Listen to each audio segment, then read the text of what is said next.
तो हेलो दोस्तों, स्वागत है आपका हमारे इस YouTube चैनल में। तो दोस्तों, आज की हमारी हिस्ट्री है जीपीएस की इन्वेंशन के बारे में एंड उनका उपयोग क्या है एंड कैसे उनका उपयोग होता है और जीपीएस का उपयोग क्या है दुनिया में और जीपीएस का फाउंडर कौन है दुनिया में। तो दोस्तों, आज हम जानते हैं जीपीएस की हिस्ट्री के बारे में। तो जीपीएस यानी कि ग्लोबल पोजिशनिंग सिस्टम उनका फुल नेम है। तो दोस्तों, आज जीपीएस सिस्टम का उपयोग काफ़ी सारा हो गया है दुनिया में एंड बहुत सारा यूसेस भी। तो दोस्तों, जानते हैं कि जीपीएस सिस्टम क्या है। तो उपग्रहों का एक नेटवर्क है जो यूजर्स को उनके लोकेशन, वेग और समय का निर्धारण करने में हेल्प करने के लिए संकेत प्रेषित करता है। जीपीएस पृथ्वी पर कहीं भी 24 आवर एंड सभी मौसम स्थितियों में उपलब्ध है। तो चलो जानते हैं कि जीपीएस काम कैसे करता है। तो गैलेक्सी एरिया मध्यम पृथ्वी कक्षा में उपग्रह संकेत प्रसारित करता है जिनमें उनकी स्थिति एंड टाइम शामिल होता है। And control area ground station उपग्रहों की निगरानी और रखरखाव करते हैं और उनकी वॉच की समायोजित करते हैं। तो उपयोगकर्ता एरिया जीपीएस रिसीवर उपग्रहों से प्राप्त संकेतों को संसाधित करके उपयोगकर्ता की स्थिति और समय की गणना करते हैं। तो हम जानते भी हैं कि आज द्वारा हम अपने सेल फोन द्वारा लोकेशन का पता जीपीएस द्वारा मिनटों में लगा सकते हैं, यानी कि वर्ल्ड का कोई भी एरिया हम जीपीएस की हेल्प से फाउंड कर सकते हैं। एंड आजकल तो काफ़ी सारे व्हीकल्स में भी इनका उपयोग काफ़ी सारा होने लगा है एंड एयरवे और समुद्री शिप वाहनों में भी काफ़ी सारा उपयोग होता है। तो दोस्तों, जीपीएस की हिस्ट्री अभी तक हमने थोड़ा बहुत जाना। तो थोड़ा बहुत जानते हैं जीपीएस सिस्टम के फाउंडर के बारे में, जो कि दुनिया के सामने इतनी बड़ी सिस्टम खड़ी कर दी। तो सर ब्रैडफोर्ड पार्किंसन को ग्लोबल पोजिशनिंग सिस्टम जीपीएस की स्थापना का श्रेय दिया जाता है। पार्किंसन स्टैनफोर्ड यूनिवर्सिटी में एरोनॉटिक्स एंड एस्ट्रोनॉमिक्स के प्रोफेसर थे, जिन्होंने सैटेलाइट आधारित सिस्टम डेवलप करने के लिए अमेरिकी वायुसेना के साथ काम किया था।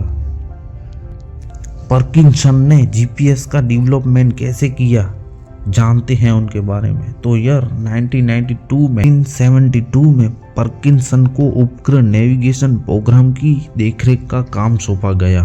उन्होंने एक टीम का नेतृत्व किया जिससे एक ऐसी अवधारणा डेवलपमेंट की जिसमें ट्रांजिटाइमेशन एंड प्रोजेक्ट 621B के सर्वोत्तम पहलू को सम्मिलित किया गया।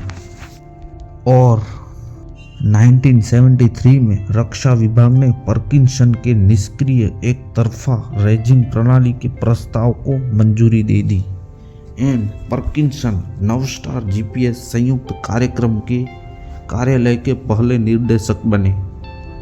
उन्होंने जीपीएस अनुप्रयोगों डेवलपमेंट किए, जैसे वाणिज्यिक विमान की पहली स्वचालित लैंडिंग। उन्होंने ईयर 1916 के दशक के प्रारंभ में उपग्रह आधारित प्रणाली की कल्पना की थी। तो दोस्तों, व्यापक रूप से स्वीकृत जानकारी के अनुसार ब्रैडफोर्ड पार्किंसन को जीपीएस सिस्टम का पिता माना जाता है। तो उन्होंने अमेरिकी वायुसेना में सर्विस करते हुए जीपीएस सिस्टम को विकसित करने में महत्वपूर्ण भूमिका निभाई एंड अक्सर इसके निर्माण का श्रेय उन्हें दिया जाता है। तो दोस्तों, चलो कुछ बातें जीपीएस की हाइलाइट्स भी रखी हुई हैं, उनके बारे में जानते हैं। तो जीपीएस प्रणाली में यूएसए गवर्नमेंट द्वारा प्रक्षेपित उपग्रहों का एक नेटवर्क शामिल है जो पृथ्वी की परिक्रमा करता है एंड जीपीएस रिसीवर को संकेत प्रस्तुत करता है। जीपीएस का उपयोग करने के लिए आपको स्मार्टफोन, जीपीएस वॉच या समर्पित जीपीएस जैसी डिवाइस की जरूरत होगी जो उपग्रहों से संकेतों को प्राप्त कर सके एंड उनकी व्याख्या कर सके। अनेक उपग्रहों की दूरी की गणना करके रिसीवर पृथ्वी पर आपके सटीक लोकेशन का पता लगा सकता है। तो दोस्तों जानते हैं कि दुनिया का पहला जीपीएस सैटेलाइट कौन सा था। तो चलो जानते हैं उनके बारे में।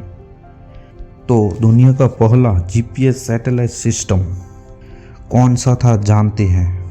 उनका नाम था नवस्टार 1, जिसे 22 फरवरी 1978 को लॉन्च किया गया था। इसे यूएसए वायुसेना ने लॉन्च किया था। नवस्टार 1 को OPS 511, NDS 1, GPS I1 and GPS SVN 1 के नाम से भी जाना जाता है, जो कि 11 ब्लॉक प्रदर्शन उपग्रहों में से एक था। जीपीएस उपग्रह समुद्र का संचालन अब मिशन डेल्टा 31 यूएस अंतरिक्ष बल के द्वितीय नेविगेशन वारफेयर स्क्वाड्रन द्वारा किया जाता है। जीपीएस सैटेलाइट अबाउट 20,000 किलोमीटर की ऊंचाई पर पृथ्वी की परिक्रमा करते हैं एंड प्रतिदिन 2 पूर्ण परिक्रमा पूरी करते हैं। यूएस रक्षा विभाग ने जमीनी, समुद्री एंड वायुसेना के लिए 24 आवर सभी मौसम में नेविगेशन समानताएं प्रदान करने के लिए जीपीएस का डेवलपमेंट किया। 24 उपग्रह प्रणाली ईयर 1993 में पूरी तरह से स्टार्ट हो गया था। जीपीएस पूरी दुनिया में कई नागरिक अनुप्रयोगों और उद्योगों में एक परिसंपत्ति बन गया है। तो बात करते हैं कि इंडिया ने सबसे पहला जीपीएस सैटेलाइट कब लॉन्च किया था। तो ईयर 1 जुलाई 2013 में पहला सैटेलाइट जीपीएस लॉन्च किया था, जिनका नाम IRNSS-A था। तो जानते हैं कि उनका फुल नेम क्या था। Indian regional navigation satellite system उनका फुल नेम है। तो IRNSS क्यों बनाया गया जानते हैं उनके।